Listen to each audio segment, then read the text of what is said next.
Assalamualaikum warahmatullahi wabarakatuh. Bismillahirrahmanirrahim. Alhamdulillahi rabbil alamin. Wassalatu wassalamu ala asyrafil anbiya'i wal mursalin sayyidina Muhammadin wa ala alihi wa sahbihi ajma'in. Amma ba'du. Qala ta'ala wa asdaqul qa'ilin. A'udzu billahi minasy syaithanir rajim. Yakadul barru yakhaffu absarahum kullama ada'a lahum mashaw fihi wa idza azlama 'alaihim qamu walau syaa Allahu lahaba bisam'ihim wa absarihim innallaha 'ala kulli syai'in qadir. Ya ayyuhan nasu u'budu rabbakum alladzi khalaqakum walladzina min qablikum la'allakum tattaqun. Shadaqallahul 'azim. Yakadu yaqrabu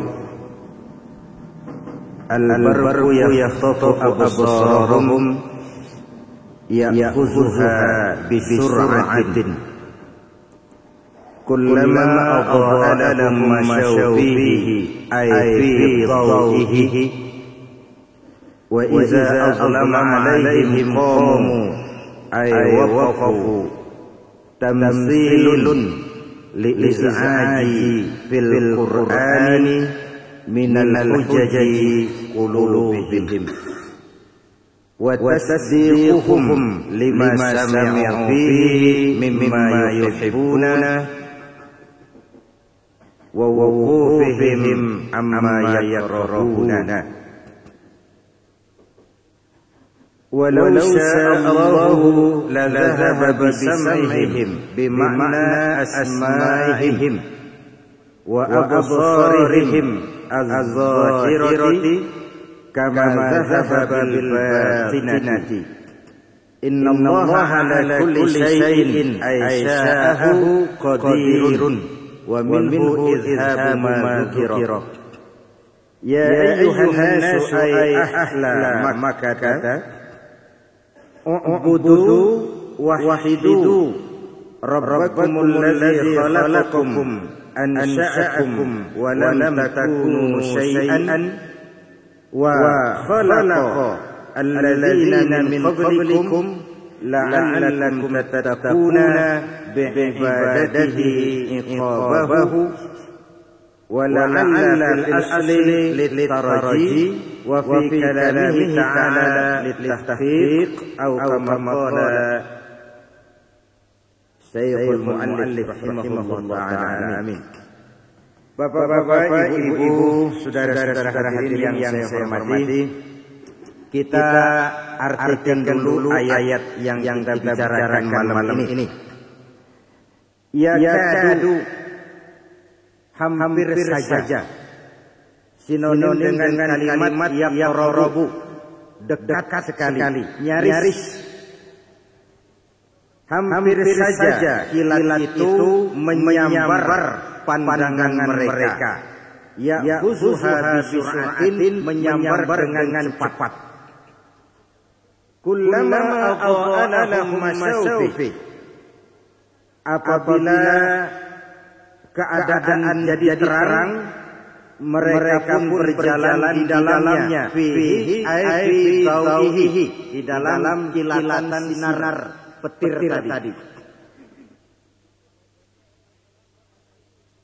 Wa idza azlama 'alaihim qamu, dan apabila keadaan gelap, mereka pun berhenti. Qamu ay waqafu. Tamthilun, kalimat ini merupakan tamsil li'iz'aji ma fil Qur'an minal hujaji qulubihim. Ini kalimatnya amburadul. Kalau ditertibkan kalimatnya begini. Li'iz'aji qulubihim minal hujaji fil Qur'an. Itu uslub yang umum. Ya. Ini adalah contoh tamsil. Bagaimana penjelasan Al-Quran itu yang diibaratkan seperti kilat mengagetkan hati mereka. Iz'aji qulubihim, mengejutkan hati mereka.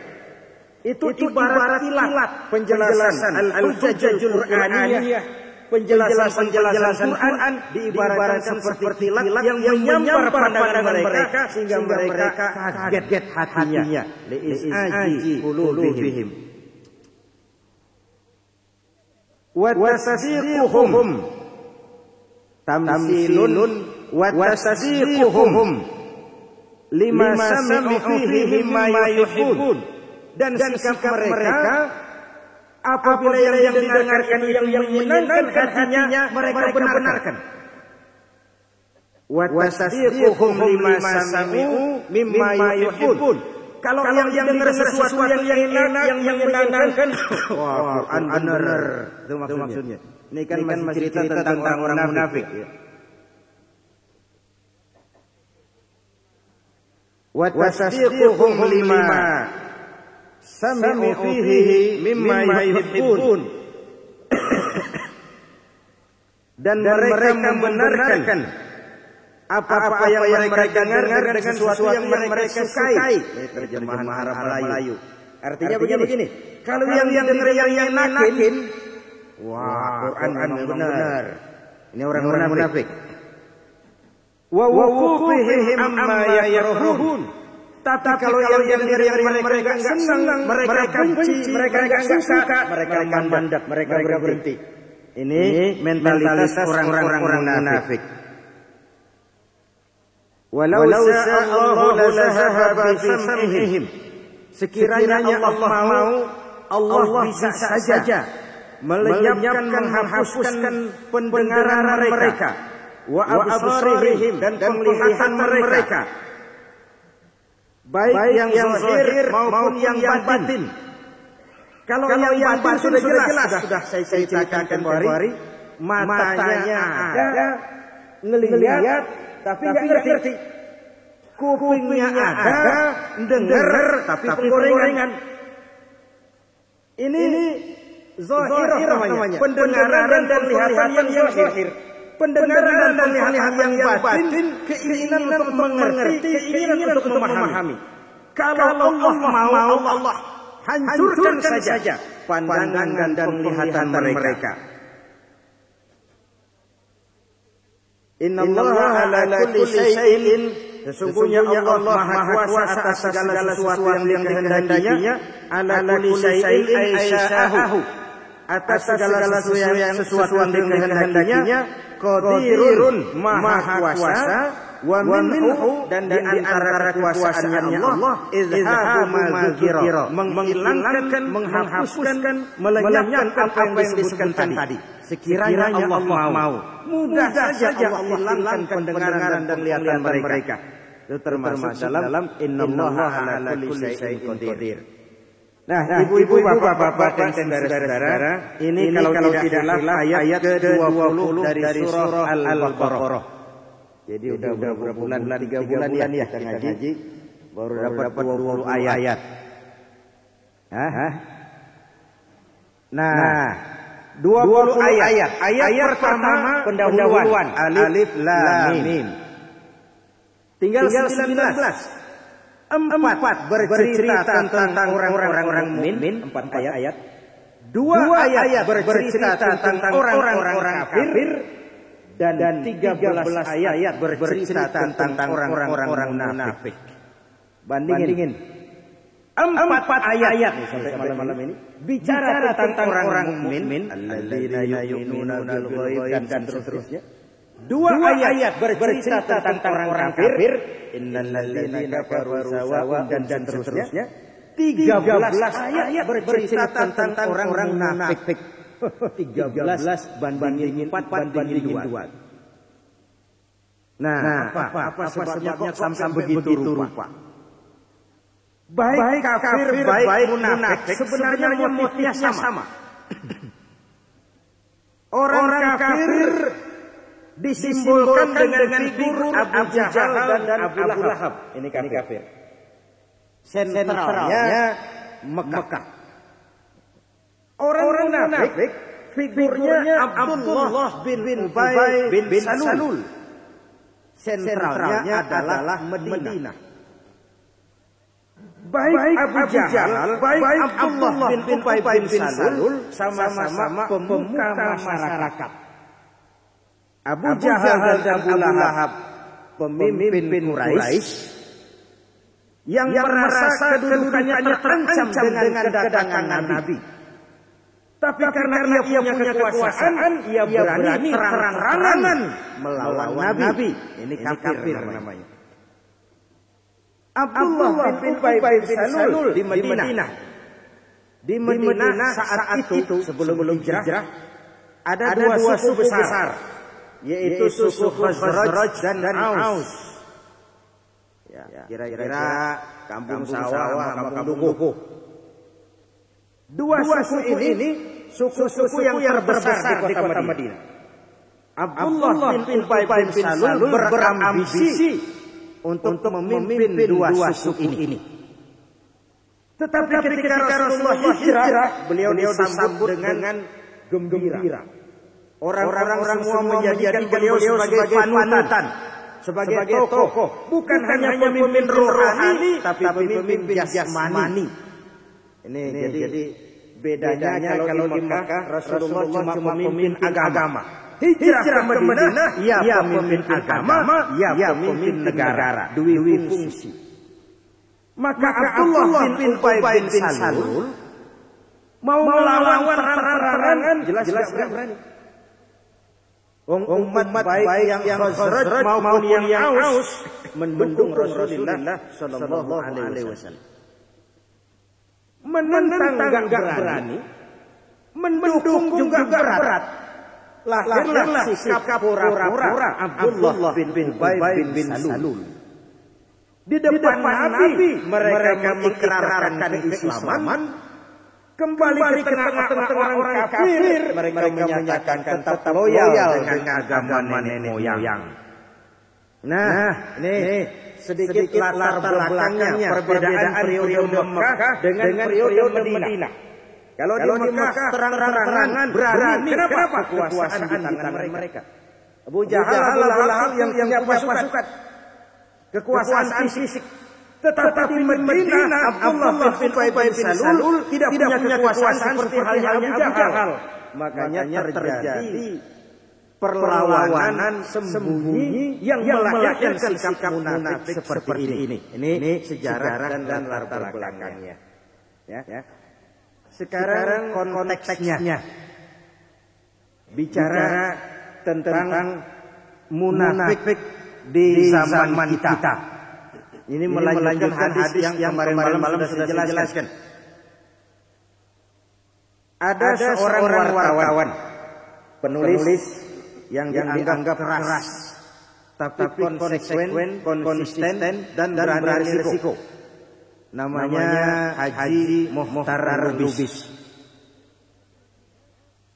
Dia pernah membuat satu makalah tentang manusia Indonesia. Jadi dari Mekah dengan Abu Jahal ke Madinah dengan Abdullah bin Ubay bin Salul, kita balik ke Indonesia. Buku makalah itu lalu diterbitkan oleh penerbit Hidayu, Manusia Indonesia. Saya tertarik membacanya. Begini. Manusia Indonesia ini kata Muhtar Lubis punya tiga ciri yang jelek. Kalau yang bagus kita cerita dah. Kita mau introspeksi. Tiga sifat jelek manusia Indonesia ini. Pertama, feodal. Yang kedua, senang takhayul. Dan yang ketiga ada kaitannya, munafik. Nih, kita ngaca nih. Ada enggak nih sama kita? Ngaji kan ngaca. Manusia Indonesia yang pertama feodal. Terutama di daerah-daerah yang lama dijajah oleh Belanda atau di daerah yang pernah tumbuh kerajaan besar. Manusia Indonesia itu karepe didoroe. didorongkan. Nah, akibat dari sikap mental seperti ini lahirlah yang namanya ABS. Asal Bapak seneng. Dari sini cikal bakal munculnya macam-macam sifat munafik. Ini mental bangsa kita feodal. Senang didorongkan. Orang ke wong. Sering orang itu tidak dianggap orang. Yang orang itu cuma dia. Aku loh yang terbesar. Aku loh yang paling hebat. Aku loh the best itu. Aku loh king of king, real king. Kata Sampurna.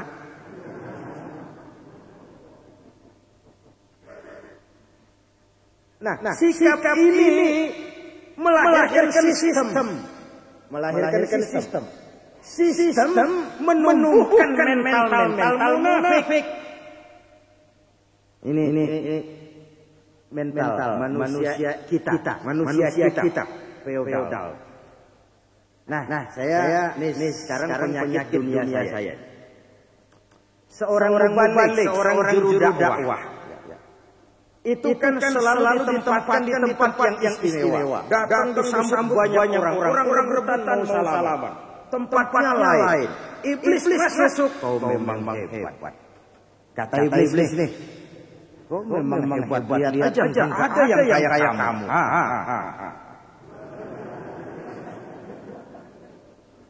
Iblis pinter. Siapa tuh? Orang kaya. Iblis datang bawa bendera bakhil. Pegang yang nih. Siapa tuh? Penguasa. Iblis datang bawa bendera zolim. Siapa tuh? Pedagang. Iblis datang bawa bendera curang. Siapa tuh? Ulama. Iblis datang bawa bendera hasud. Iblis strateginya hebat. Ulama nggak bisa digoda pakai penyakit bakhil. Ulama yang pelit jangan. Ulama pelit.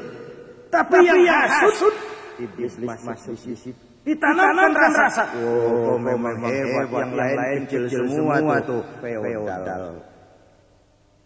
Feodal. Yang lain kecil semua. Orang wong akhirnya. Ibu bapak, saudara-saudara hadirin yang saya hormati. Ini penyakit pertama manusia kita. Feodal. Padahal agama kita menghapus diskriminasi. Yang namanya dalam Islam ini kan Allah tidak melihat hartamu, Allah tidak melihat potonganmu, yang Allah lihat itu hati dan perbuatanmu. Kan itu toh. Itu prinsip dasar dari kehidupan demokrasi dalam Islam. Feodal tidak ada. Sumuhun jauh, ulun nuwun. Sampun dalu.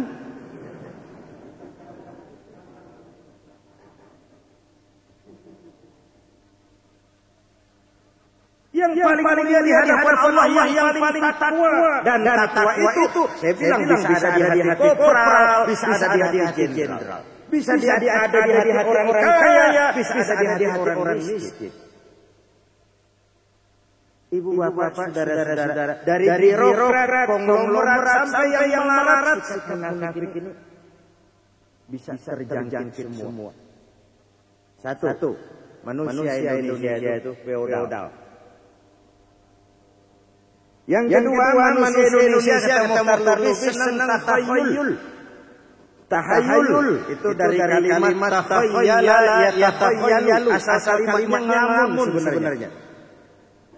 Berkhayal, takhayul, sedang serbayang tahayul. Udah jelas masuk angin, masih nyari sebab. Wah, nyari orang pintar. Ini palang mulu nih. Ketemu si Mbah. Mbah, palang aja gini Mbah. Kata Mbah, wah ini pasti orang-orang yang jauh nih. Mulai nih. Enggak jauh nih. Ya, sebelah mana? Pokoknya dekat dah. Beludak enggak sampai nyampe kelewatan. Yang nyarinya. Beludak enggak sampai nyampe kelewatan. Uplak nyarinya bagaimana ini urusan? Selalu dikaitkan hal-hal tertentu dengan mitos, dengan kebiasaan yang tidak mendasar. Benar, santet itu ada. Rasulullah pernah disantet kok. Itu turunnya Muta'awwidzatain itu kan karena beliau kena santet. Tetapi hal-hal yang begitu itu bukan untuk dipercaya apalagi dipelajari. Ibu bapak, saudara-saudara, itu yang pernah saya ungkapkan di pengajian kita ini sekarang ini.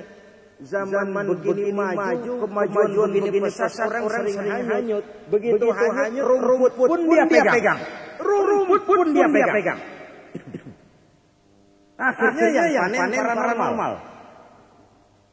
Ya lumayan, bisa ada yang 3 juta seharian dapat. Ibu bapak, saudara-saudara hadirin, begitulah. Ini tak ada perkutut ini. Dagang bukan main ya.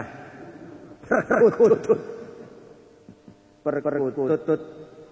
Enggak bisa kita rawat sebagai hobi.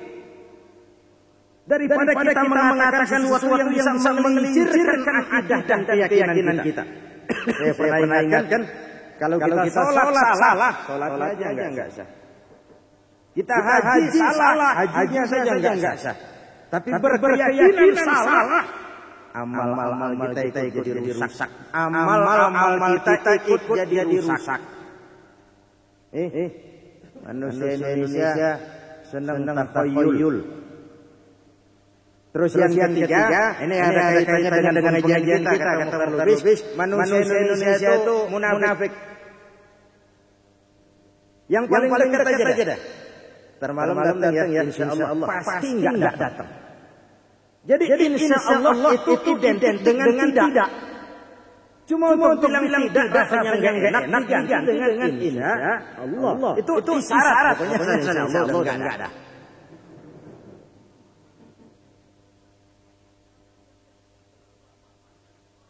Ibu bapak, saudara-saudara hadirin yang saya hormati. Dampaknya dalam kehidupan sosial sikap munafik ini Masya Allah. Orang lalu melahirkan sikap verbalisme. Ini. Verbalisme itu permainan kata. Permainan kata. Udah jelas di Jaya pura-pura orang pada mati kelaparan. Wow, di Jayapura tidak ada kelaparan, yang ada kekurangan pangan. Atau sarwa ketel majan. Orang pandai bermain kata ini kan kena. Kelaparan diganti dengan kekurangan pangan. Lalu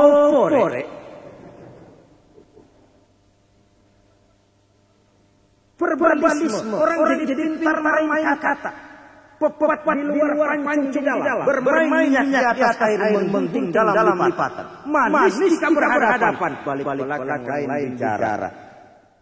Ibu bapak, saudara-saudara hadirin yang saya hormati, juga dalam hal kegiatan keagamaan dalam Islam sendiri kita akan merasakan itu.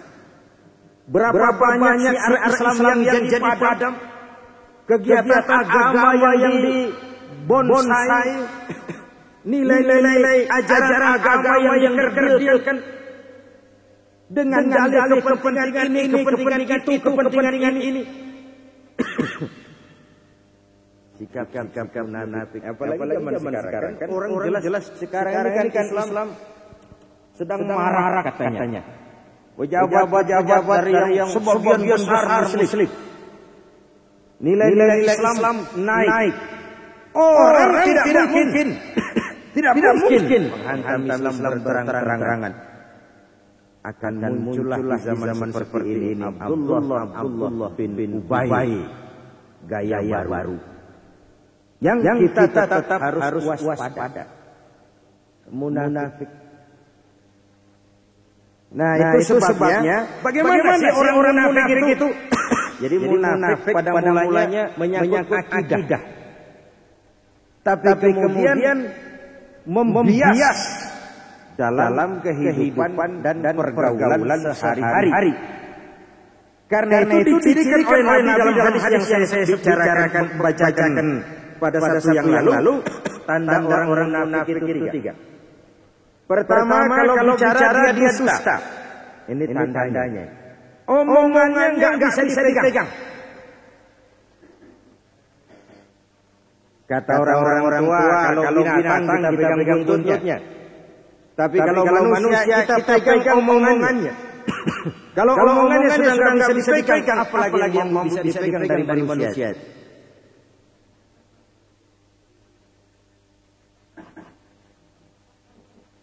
Ibu bapak, saudara-saudara hadirin yang saya hormati. Karena penyakit yang namanya dusta ini, coba kita lihat. Berapa banyak orang terbunuh karena dusta? Berapa banyak rumah tangga berantakan karena dusta? Berapa banyak gadis-gadis bergelimpangan jadi korban karena dusta? Ibu bapak, saudara-saudara hadirin yang saya hormati. Rumah tangga bisa berantakan karena yang namanya dusta. Dan seterusnya. Pengaruhnya dalam kehidupan ini sangat luas. Nah, dusta itu bisa mengada-ada, bisa mengurang-urang, bisa menambah-nambah. Lalu malam Sabtu yang lalu saya jelaskan ada tiga dusta yang tidak termasuk dusta. Itu sudah saya jelaskan. Jadi apabila bicara selalu berdusta, mengada-ada barang ada-adain, supaya orang kagum, supaya orang merasa dia penting, supaya orang merasa dia besar. Mengada-ada, atau menambah-tambah, atau mengurang-urang. Nah, ini lalu bisa menimbulkan yang namanya isu. Nah, dusta ini bisa menimbulkan yang namanya isu. Karena itu Al-Quran memberikan pedoman. Ayo orang-orang yang beriman, apabila datang orang-orang fasik kepadamu membawa berita, Iza ja'akum fasikun binaba'in fatabayyanu. Apabila datang orang-orang fasik membawakan satu berita, fatabayyanu. Tabayyun dulu kamu.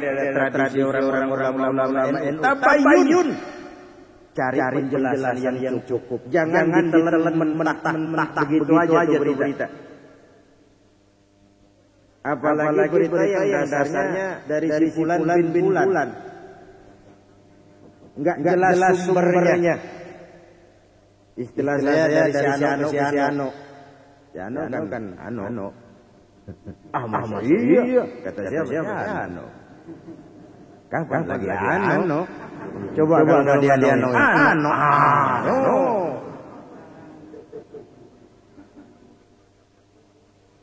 Berita apa yang enggak jelas sumbernya, fatabayyanu, cari penjelasan.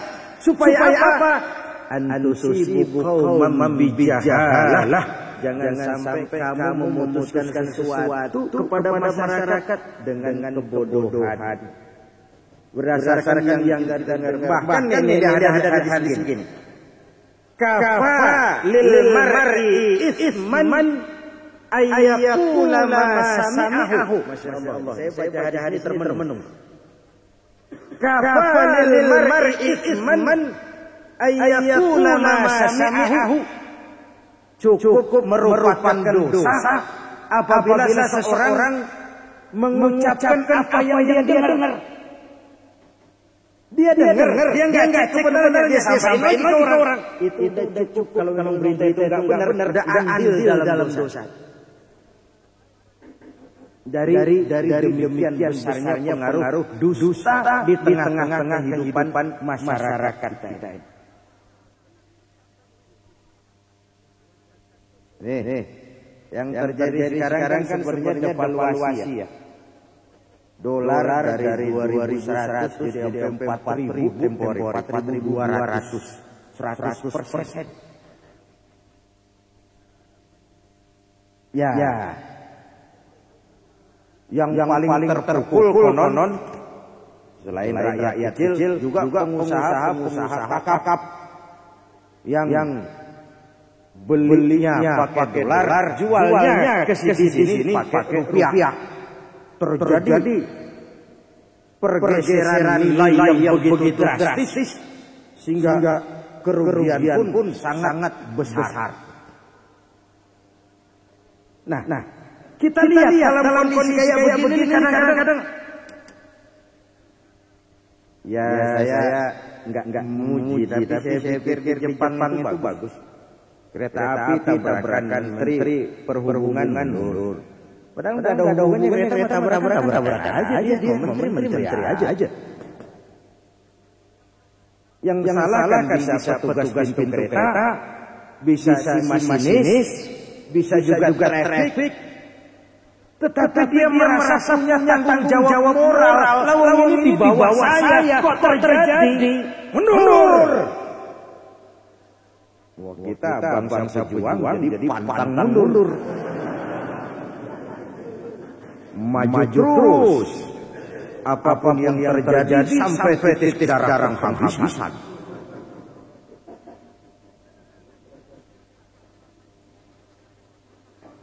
Ibu bapak saudara-saudara hadirin, masih untung kalau mundur gentleman kadang-kadang sudah nggak mau nyari kambing hitam. Kambing hitam di Indonesia paling laris. Bener. Paling laris. Cari kambing hitam itu kan membuat orang pernah dewasa. Nggak pernah membuat orang bertanggung jawab. Selalu cari kambing hitam. Mental munafik. Padahal kalau kita ibadah haji misalnya, haji itu kita diajarkan jujur sama diri sendiri. Kesulitan apapun yang kita temui di sana, cari sebab dalam diri kita. Ini satu ajaran. Apapun kesulitan yang kita hadapi, cari sebab dalam diri. Dari diri sendiri, jangan cari sebab orang lain. Lu sih begitu, gue jadi begini. Nah, kambing hitam. Dalam haji kita dilatih jujur. Gentleman, kesulitan cari sebab dalam diri kita. Penyebabnya kita juga. Saya pernah cerita, saya punya teman Betawi. Di kampungnya nggak pernah mana-mana, jarang jalan keluar ada pokoknya. Begitu nyampe di Mekah, kayak kambing amat. Jalan tiap hari. Ngayap. Temennya tekor, Ji. Ente jangan ngayap lu, ini tempat baru buat kita susah dicari. Mantap dada. Betawi gak bakalan keder gitu. Betawi. Dah, habis ngomong gitu dia ke pasar. Habis ke pasar belanja mau pulang pondokan. Muter-muter nyari pondokannya. Dia lihat sama semua. Muter-muter enggak ketemu. 2 hari hilang. Nyari pondokan hilang. 2 hari enggak ketemu. Akhirnya ketemu seorang syekh. Zaman syekh waktu syekh. Udah 2 hari nyari pondokan enggak ketemu. Gimana ini? Ya kamu awalnya gimana? Dia pikir iya juga saya ngomong nggak tahu bakal keder. Itu penyakitnya tuh kata syekh. Udah begini aja. Kamu masuk Masjidil Haram, kamu tawaf, tobat, sujud, zahirkan kesalahan di hadapan Allah. Ayo. Masuk tawaf, istighfar, sujud, dia ngaku salahnya begini, terus selesai, dia keluar dari masjid, kelihatan tuh pondokannya. Kelihatan pondokannya. Itu kan dikit kata Betawi nggak bakal keder. Itu tuh. Emang si keder kena anak Betawi. Enggak apa. Waktunya keder. Dewasa. Jangan nyari kambing hitam. Ada lagi jamaah juga. Dokter deh. Di Arafah orang pada sakit flu atau yang pusing atau yang darah tinggi macam-macam. Dia kasih obat. Kasih obat. Semua udah dapat obat skema dia teriak. Ayo siapa lagi yang sakit masih banyak obat nih. Niatnya bagus tapi ngomongnya itu kan sombong. Siapa lagi yang sakit banyak obatnya? Dilalah. Yang sakit sembuh semua. Si dokter sakit.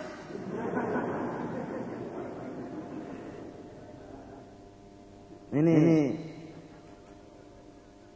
kadang dalam hidup itu nggak rasa sifat-sifat seperti itu muncul. Niat kita bagus, tapi redaksinya nggak benar. Redaksinya sama mancing pengertian yang salah. Sama saja kalau kita bilang Pak Ali, kucing bapak makan tikus. Itu kalimat benar. Tapi kalau salah naruh tekanan, Pak Ali kucing, bapak makan tikus. Itu enggak benar.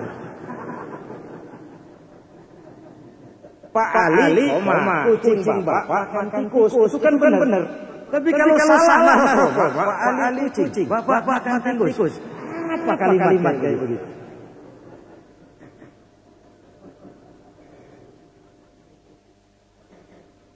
Ibu bapak saudara-saudara hadirin yang saya hormati. Jadi ini yang pertama. Yang kedua, mentalitas munafik itu idza wa'ada wa iza wa'ada akhlafa. Kalau berjanji mungkir. Kalau berjanji mungkir. Ini kalau pribadi itu masalah kita masing-masing. Tapi hadis ini bisa bermasyarakat, berbangsa, bernegara. Munafik itu apabila berjanji mungkir, ingkar janjinya. Ibu bapak saudara-saudara hadirin yang saya hormati, begitulah Abdullah bin Ubay bin Salul. Kalau di depan Nabi janji mau memperjuangkan agama, menegakkan syiar, tapi kalau sudah kembali ke tengah golongannya, kelompok munafik lain lagi ceritanya. Dan sikap mental seperti ini sekali lagi bahaya bagi perkembangan masyarakat kita. Bila berjanji mungkir. Kemudian yang ketiga cirinya wa idza tumina khana. Apabila dipercaya ia selalu berkhianat. Enggak bisa dipegang omongannya. Enggak bisa dikasih kepercayaan. Sedikit dikasih kepercayaan lain hasilnya. Padahal dalam hidup ini kalau ada yang paling mahal itu kepercayaan orang kepada kita. Maaf, dalam hal ini barangkali kita bisa nyontoh bukan soal etnis ya, nyontoh Cina. Cina itu kalau sudah punya yang namanya kepercayaan, ini dulu kan yang dia cari. Yang namanya prayogo pangestu konglomerat kakap setelah lim itu. Itu mulanya sopir truk di Pontianak Kalimantan Barat merantau ke Jakarta. Ya sudah ikut dengan Yusuf Hamka gara-gara kayu di sana. Mepet di Jakarta cari kepercayaan. Begitu dapat kepercayaan, terbuka pintu. Bang mana dia ketok, duit keluar. Bang ini ketok, duit keluar. Kepercayaan.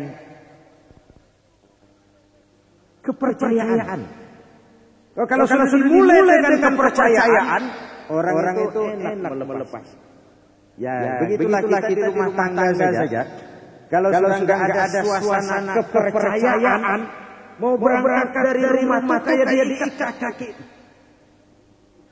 Atau janganlah soal kepercayaan. Mau keluar rumah ngelihat muka yang kagak enak aja itu udah jadi ganjilan di hati. Udah jadi ganjilan di hati. Ibu bapak saudara-saudara hadirin yang saya hormati, jadi kesimpulan dari 20 ayat yang kita bicarakan ini, satu ayat saya ulangi adalah pendahuluan yaitu alif lam mim. 4 ayat bercerita tentang orang-orang yang beriman, termasuk kriteria orang-orang yang takwa. 2 ayat bercerita tentang orang-orang kafir, lalu 13 ayat bercerita tentang orang-orang munafik. Sentral figurnya jelas. Kafir Abu Jahal dan Abu Lahab, Abu Sufyan. Sementara munafik adalah Abdullah bin Ubay bin Salul. Tendensinya sama takut kehilangan kekuasaan, sama takut jatuh harga diri, tetapi sama-sama dalam menghadapi Rasulullah strateginya beda. Yang satu terang-terangan musuh Nabi, angkat bendera umumkan perang. Yang lain pura-pura ikut Nabi tapi nikam dari belakang. Nah, ini jelas bahwa munafik lebih bahaya daripada orang kafir. Kita anggap teman, kita gandeng, pinggang kita ditusuk. Katanya apa? Nolongin anjing kejepit. Kasih makan anjing biar kenyang, pasti dia gigit kamu. Itu pepatah Belanda.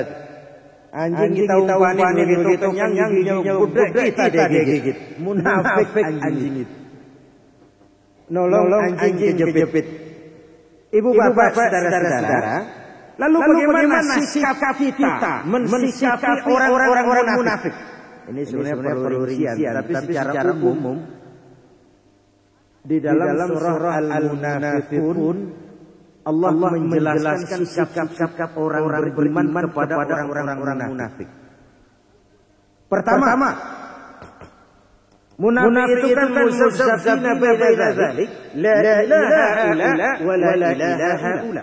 Orang yang terombang-ambing antara kafir dan iman. Tidak kafir, tidak juga iman. Salat mereka salat juga. Tetapi ini Nabi pernah ajarkan doa, beliau berdoa begini. Allahumma inni a'udzubika min khusyu'in nifaq. Ya Allah, saya berlindung dari khusyuknya munafik. Sahabatnya ya Rasulullah, khusyuknya munafik itu bagaimana? Khusyuk badan tapi tidak khusyuk hati. Itu khusyuk nifaq namanya. Badannya khusyuk, wah mantap, nunduknya bener. Hatinya membara. Besok kalau PSSI ketemu final masuk lawan Thailand menang ini.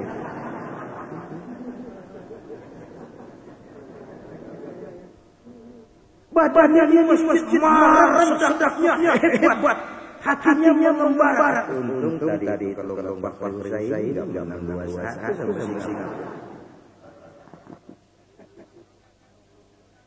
Allahumma inni a'udzubika min khusyu'in nifaq. Ya memang kata Imam Ibnu Hajar sih khusyuk 100% itu susah. Mulai dari niat takbiratul ihram sampai wassalam khusyuk semua. Itu sih jauh panggang dari api lah. Sebab itu kata Ibnu Hajar tingkatan yang paling awam sudah dianggap sah sholatnya apabila pada saat takbiratul ihram dan salam dia ingat Allah. Itu aja minimalnya. Sudah dianggap sah tapi jangan berhenti sampai situ. Wah, sah sudah habis aja. Bukan itu bukan. Itu tingkatan yang paling minimal. Andai kata angkat tangan takbir saja ingat kepada Allah sudah hasil. Kan pernah Imam Ali diuji. Ya Ali, saya ya Rasul. Kalau kamu bisa salat khusyuk saya kasih sorban. Kamu boleh pilih sorban saya mana yang kamu suka. Bisa ya Rasul, bisa. Wal rakaat. Kalau saya salam ditanya sama Rasul. Yang mana Ali?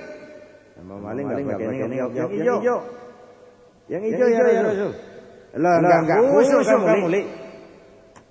Pasti dalam salah satu bagian dari sholatmu kamu merancang ini. Ini yang hijau aja enak ini. Ini Imam Ali. Tapi beliau juga pernah dalam satu pertempuran kena panah mau dicabut oleh para sahabat. Beliau bilang, nanti saja waktu sholat panahnya dicabut. Waktu sholat. Demikian tinggi tingkat kekhusyukannya, panah cabut enggak berasa. Nanti saja waktu sholat.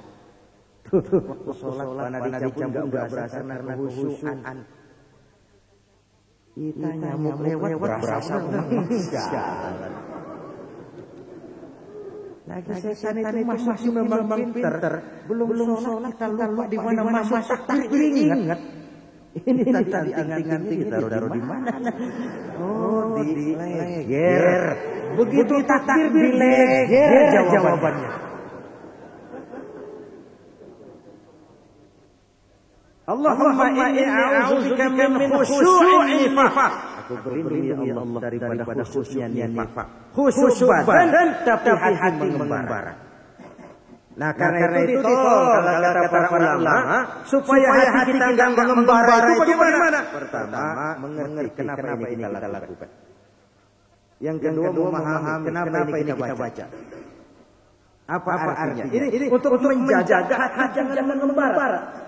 Mengerti kenapa kita sujud, kenapa kita ruku, kenapa kita takbir, kenapa kita angkat kedua tangan. Mengerti kenapa kita lakukan sesuatu. Hati kita tidak mengembara. Oh ya, angkat kedua tangan ini penghormatan penuh. Kenapa? Karena kita berhadapan dengan zat yang serba maha. Kalau yang tidak maha, cukup sebelah tangan saja. Ini yang tidak serba maha, cukup sebelah tangan. Tapi yang sudah serba maha, hormat penuh, Allahu Akbar, kedua belah tangan. Ini pada saat kita jaga kita sadar betul itu. Saya sedang hormat kepada yang serba maha. Hati ini enggak lagi membara. Mengerti apa yang kenapa kita kerjakan, lalu memahami apa yang kita ucapkan. Bismillahirrahmanirrahim. Apa itu? Alhamdulillahirabbil alamin. Apa itu? Dan terus-terusnya. Ibu bapak, saudara-saudara hadirin yang saya hormati. Jadi pada tingkatan tertentu nilai kekhusyukan itu memang bertahap, step demi step. Sedikit demi sedikit kita berusaha meningkatkannya. Nah, ibu bapak, saudara-saudara hadirin yang saya hormati, jadi ayat yang 20 ini pun yang kita bicarakan malam ini merupakan ciri kondisi orang-orang munafik. Kalau dibicarakan ayat Quran yang ibarat kilat, mereka lihat dulu tuh ayat-ayat. Kalau nyenangin, jalan, maju, Quran bagus. Tapi kalau gelap, enggak nyenangin, mereka mandar berhenti. Quran beres, Quran maju. Jadi mereka ukur agama dengan syahwatnya. Mereka ukur agama dengan nafsunya. Kalau nafsunya senang, dia puji agama. Kalau tidak sesuai dengan nafsunya, dia jauh agama. Ya, kita berlindung kepada Allah. Mudah-mudahan jangan sampai sifat ini ada dalam diri kita semua. Dan saudara-saudara, kita lanjutkan ya ayyuhan nasu rabbukumul ladzi khalaqakum pada sabda yang akan datang insyaallah. Terima kasih, mohon maaf usikum wa nafsi bittaqwallah. Assalamualaikum warahmatullahi wabarakatuh. Waalaikumsalam.